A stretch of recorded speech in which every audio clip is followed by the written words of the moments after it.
Hello, my name is Michael O'Keefe, aka The Movie Wist.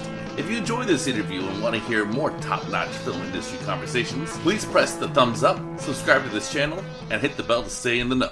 Alright, hello Miguel Llansó. Please tell my audience why they should check out Jesus Shows You the Way to the Highway. Well, I don't know why they they should watch it, but maybe they get scared and you run away. But basically, it's a film that will have many things among them. Batfro, a version of African version of Batman, Jesus Christ, Stalin. So it's a very crazy film, basically based on symbols, basically, and on jokes, and so I think you may like to watch it. Tell me about the symbols. That was interesting. What are your idea of the symbols of the movie? Sometimes people kind of start a film thinking about a story that they read in a newspaper, or a story that happened to them, or something like that. But I never approach the film like that. I approach film like from the perspective of ideas, jokes, and symbols. And I like to pervert, to change this symbol. I like transgression. So, for instance, Batman is a symbol, right? Batman is a symbol of the good, of the hero. The superheroes are symbols, but also, I don't know, for instance, a car is a symbol, because when you buy a Ferrari, well, you don't only buy a car, but you buy a symbol, right? A symbol of status, belonging. So I like to play a little bit with that symbols and change it. So in my film, the superheroes are corrupted and they snort cocaine and things like that. So, so the people can suddenly they feel they are not in a known in a land they know, but in a different place, right, where things are uncertain and things are kind of change. So, do you think maybe you're playing with the symbol, like our idea of Stalin or our idea of Christ? Is that kind of the idea? Yeah, exactly. It's a little playing with the conceptions that we have. How do we imagine Jesus Christ, right? I mean, because it happened 2020 years ago. And so how do we imagine, as a person, right? And sometimes we have these religious or political minds, and we don't really are able again to approach that symbol. So I like to play, to reimagine that symbols and that places. And in the case, for instance, of Jesus Christ in our film, is now, well, kind of a fan of heavy metal, but he keeps his nice spirit, his spirit of kindness, his spirit of sacrifice. So we just made a little bit more up-to-date version. How did you come up with that hilarious title for the movie? Well, I was in the fact is that I was in the south of Spain, in Almeria, driving with my girlfriend, and we were totally lost. We were in a desert, and we saw one of these big figures, sculptures of Jesus on the top of a mountain, like the Brazil one, the Rio de Janeiro. This Jesus pointing, and he was pointing at the highway. So, so he saved us basically for dying in the desert. And yes, and I say that somehow it's good that Jesus shows you at the end how to escape from the system, how to escape from the power, and how it's good if he shows you how to escape from the desert, actually. And so that gave me an idea for how I'm gonna finish the film. I didn't know how it's gonna start, but I know how it's gonna finish. Wow. How it's gonna end. Yeah. That's incredible. All right, so give us a background on yourself. Who are you, and how did you get into filmmaking? Well, I always like kind of adventures, and I study also philosophy. So in 2008, I liked writing, and 2008 I went to live in Ethiopia because I didn't believe very much what the mass media was portraying about the continent, about Africa. So I want to discover, because they were always portrayed in Africa as the country of famine and poverty and disasters, and I wanted to see with my own eyes that there are probably other very interesting stuff, and also I wanted to I could say kind of exoticize, if that the exoticize, if that word is in the dictionary, I don't know. Yeah, no, I understand. But yeah, so and see, like, well, what is happening in Ethiopia is happening everywhere in the world, which is kind of naked capitalism, and you know that. So I went there, and I started making my films there, like inspired by people like Werner Herzog or Jan Rush, you know, these adventurers that they consider film as an adventure, not just I write a screenplay and then I get the financing and then I shoot it, but I live a very deep experience, and through that experience of discovery and adventure, I make my film. So basically, I think to make it short, I always liked film with adventure and with friendship, because I make through all these trips, I make a lot of friends to make the films with. And so we don't make like a super big Hollywood films, but we make kind of films with friends, and somehow it's a way of playing, no? So I sometimes say that when we make a film, it's not to be watched, but to play with, and like a kid plays with something. So if you are the audience, maybe you enjoy playing with our film, or maybe you find it horrible and not entertaining at all. But it's not a film to be watched, because we didn't make it like in a very standard or professional way. But we made it playing ourselves and enjoying and traveling and discovering. Wow, that's pretty inspiring. That makes sense, or maybe I talked too much. You're like a Jodorowsky. Jodorowsky says similar things. Do you like Jodorowsky? Yeah, I know him. Yeah, I like him. I like his films from the 60s, especially, like okay. Montaña Sagrada and El Topo. Yeah, the first films. Yeah. Oh, okay, cool. I was interested to hear that you have a philosophy background, and I was wondering, could you share some philosophers or some books you've read that might have inspired your style, or maybe didn't, just stuff you like? Yeah, definitely. I always have kind of got fascinated by Nietzsche and by Foucault. So, I mean, why? Because all these people talk about power, right? About the world of power. Yeah, the world of power. Like, not only in a political sense, but a little bit in a bigger sense. No, God, power. Do we have agency, or there is something controlling us? You know, our impulses, our subconscious. Freud, no, and then so I try to make my films the same way, no, like understanding who controls power, who is behind. So yeah, definitely Foucault, because he makes a very extensive analysis of institutions and power, and also Nietzsche, and then later the situationist and the surrealist, because there is, for me, a very big force in the subconscious that is the force that is driving us. And it's the force, for instance, that make jokes. No? When we are joking, we don't know where is this joking coming. The kind of the spontaneity, of the spontaneity of life.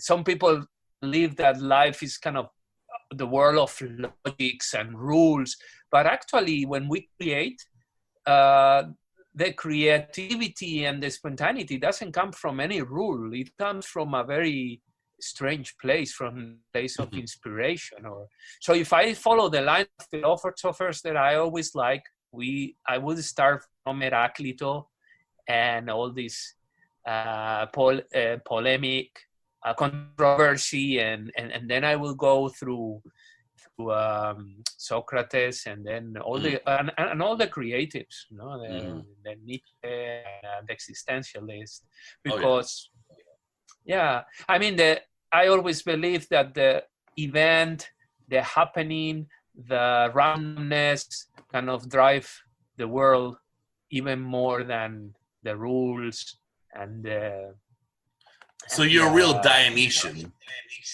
Yeah, totally. I like it. I really believe in this. You are as well. A little bit. I think some people would say a lot. But I love The Birth of Tragedy, where when he talks about how the way of Apollo, like order and stability, and Dionysus, which is a bit more loose, a bit more avant-garde. The two men had things that were similar. So it's like, what's the difference? There's order and chaos sometimes. You can look crazy, but maybe there's purity in your mind. There's more order than the outside world could tell. Totally. I think I think the magma of chaos is the world, and we try to give some sense to that chaotic happening, and then we crystallize or make the sculpture, and we create the ideas that help to get orientation in the world. And then we again go to the world of chaos. So I think in the films is pretty similar. What we try to do, not try to subverting the symbols, is a way of taking symbols back to this chaotic magmatic force.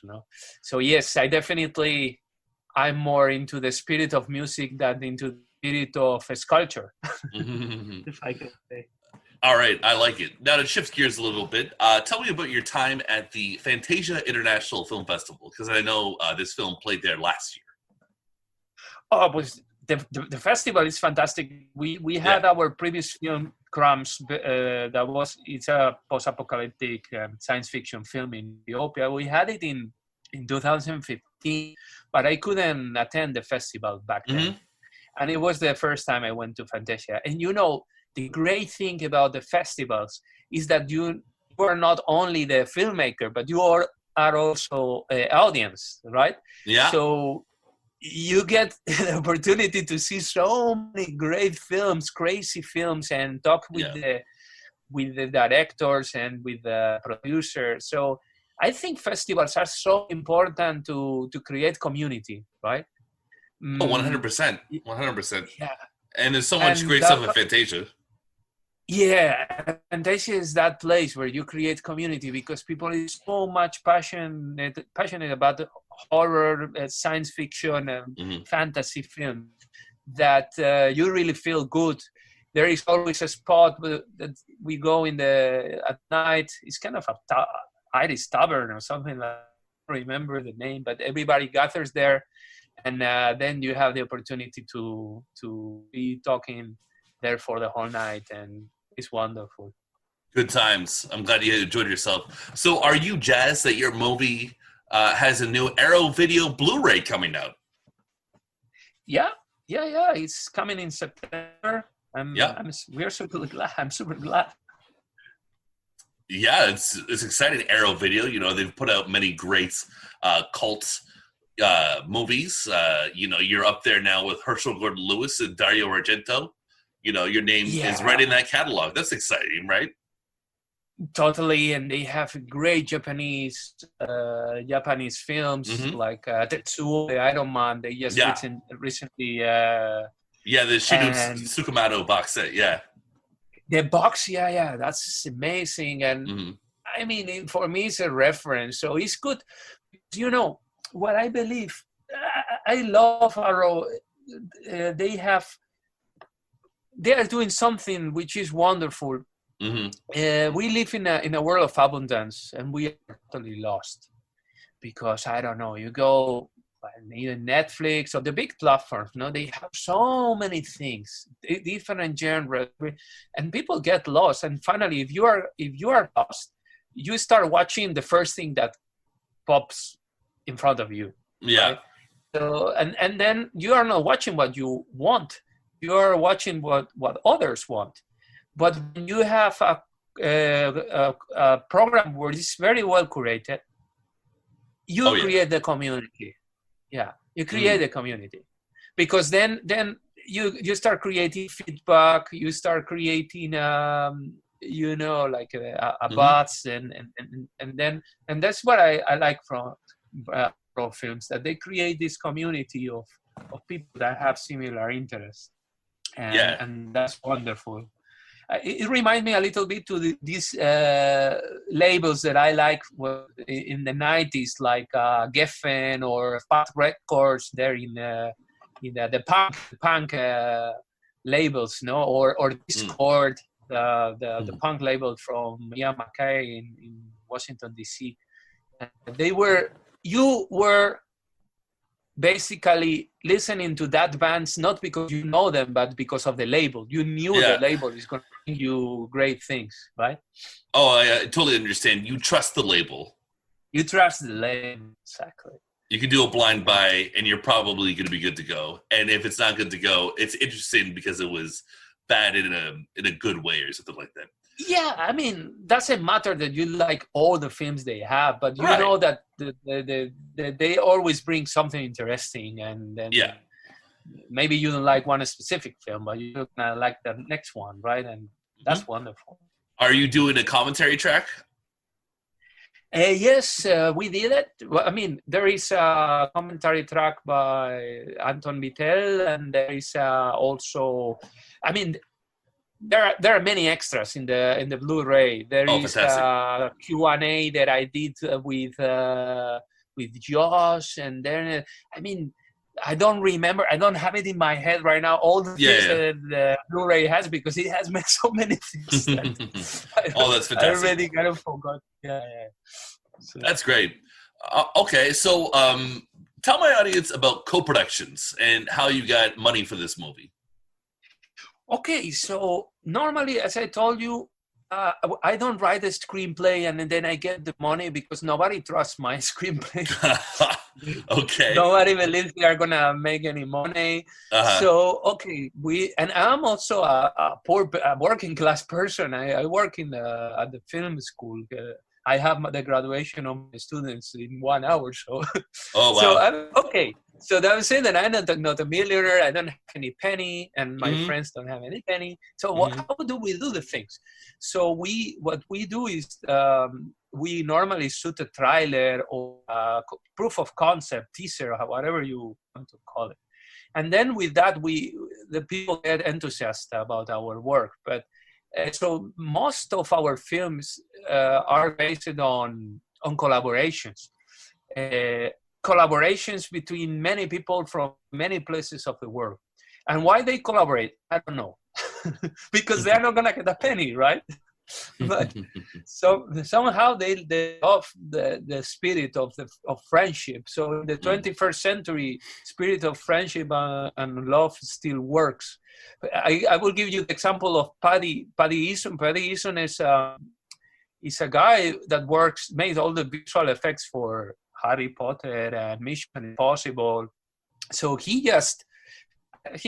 I met him in a festival. So he said like, "Oh, I like what you are doing. If you want, I can do some visual effects for you." I said, "But buddy, I mean, I can only pay you $1 million." I can say, "Okay, I will do it for fun. If you can only pay me $1 million, I will do it for fun."